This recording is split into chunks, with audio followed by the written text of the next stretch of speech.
తమ్ముడు నాతో మాట్లాడకు. అన్నయ్య గారిని అర్థం చేసుకోండి. అర్థం చేసుకుంటే మాత్రం ఏమిటి ఆయన పేరేది నారా? మీరు ఆవేశంగా ఉన్నట్టున్నారు. చల్లగా ఉంటే మాత్రం ఏంటట? 4 రోజుల నుంచి జైలు కూడి తింటున్నారు కదా, 4 మాడిపోయి ఉంటుంది. నోరెత్తామంటే 4 చీరేస్తాను. అబ్బా ఆవేశపడక తమ్ముడు. నాకున్న లెవెల్కి వెంటనే పరిగెత్తుకొస్తే ఏం బాగుంటుంది. అందుకే నా లోన్ గ్యాప్ ఇచ్చి వచ్చాను. అయినా ఇప్పుడు నీకేం తక్కువ చేశానని రాజకీయ ఖైదీలాగా ఏ క్లాస్ జైలో ఏ క్లాస్ అరేంజ్మెంట్ చేశాను కదా. అదంతా నాకు తెలియదు. రేపే కోర్టులో హీరింగ్. నేను వ్యాన్ ఎక్కే లోపల విడుదల చేయించావా సరే సరే, లేకపోతే గర్భిణీ ఎక్కినట్టుగా కుప్పలుగా నిజాలు కక్కుతాను కోర్టులో. వెళ్ళు. పదండి, ఇంకా నిలబడ్డారేంటి? వజ్జబాయ్, తమ్ముడు తాలూకా భగవంతుడి జిల్లాలో కలిసిపోయే డేట్ వచ్చిందిరా. సార్ ఎందుకైనా మంచిది ఇంకోసారి ఆలోచించండి. ఆడ ఆలోచనలో లేడు కదరా. కోర్టులో ఆడు నిజం కక్కితే అసెంబ్లీలో ప్రతిపక్షాలలో నా మీద విషం కక్కుతారు. ఇవాళ రాత్రికి తమ్ముడి సెల మీద పిడుగుపడుతుంది. ఆ ఏర్పాటు చెయ్యి. హలో, నేను బుజ్జపైన మాట్లాడుతున్నాను. మై గాడ్, ఏమైంది? మీ బాబాయ్ ప్రాణాలు తీయటానికి మీ నాన్న పథకం వేశాడు. మీ బాబాయిని మనం కాపాడగలిగితే వాళ్ళ రహస్యాలన్నీ బయటపడతాయి. మా బాబాయిని మా నాన్న ఎందుకు చంపుతాడు? నీ చెల్లెలు రాణిని ఎందుకు చంపాడో అందుకే. రాణిని మా నాన్న చంపాడా?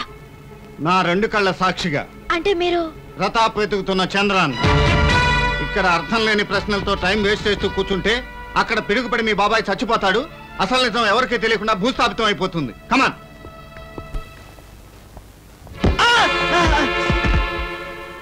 ఎన్నాళ్ళ నుంచి జరుగుతుందిరా ఈ డ్రామా నాటకం? నువ్వు మా నాన్నని చంపిన హంతకుడు అని తెలిసిన దగ్గర నుంచి. సో ఆడు చంద్రంగాడనమాట. ఆడిని నిన్ను కలిపి ఫినిష్ చేసేస్తా. అయ్యా వేసండ్రా. అదో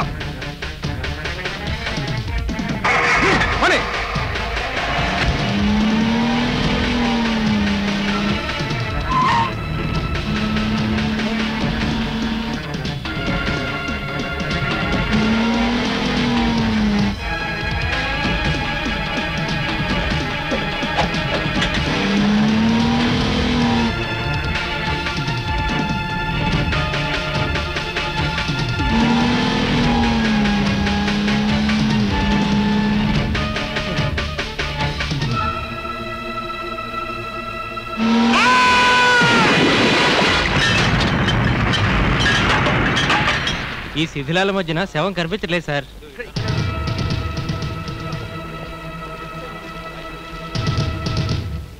నాకు తెలుసండి, ఇదంతా కుట్ర.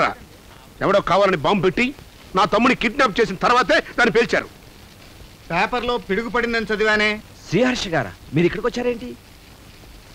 పిడుగుపాటుతో చనిపోయిన సెంట్రీలు ఇద్దరికి చెరో 1,00,000 విరాళం ఇద్దామని వచ్చా. అంత దానగుణం ఉంటే ఇచ్చుకోండి, అంతేగాని బాంబును పట్టుకుని పిడిగంటారేంటి? అయినా వర్షం లేకుండా అవ్వ పిడిగట్ట పడుతుంది. 3 ఏళ్ల క్రితం రాజమండ్రి జైల్లో కూడా వర్షం లేకుండా పిడుగు పడింది కదండి. అప్పుడు పేపర్లో చదివి ఆశ్చర్యపోయాను. ఇప్పుడు పడొచ్చు అని నమ్ముతున్నాను. డిఐజీ గారు, ఈ విత్తనవాదం నాకు అనవసరం అండి. నా తమ్ముడిని కిడ్నాప్ చేశారు, ఇది మాత్రం వాస్తవం. 24 గంటల లోపల నా తమ్ముడిని నాకు అప్పచెప్పకపోయారంటే మీ ఉద్యోగం బంగాళాఖాతంలో కలుస్తుంది, గుర్తుంచుకోండి. అలాగే సార్. శ్రీహర్ష గారు, ఆ తాడును చూశారా? చూశాను. శ్రీలేఖను కాపాడినప్పుడు అలాంటి కొక్యం తాడు వాడారు కదా.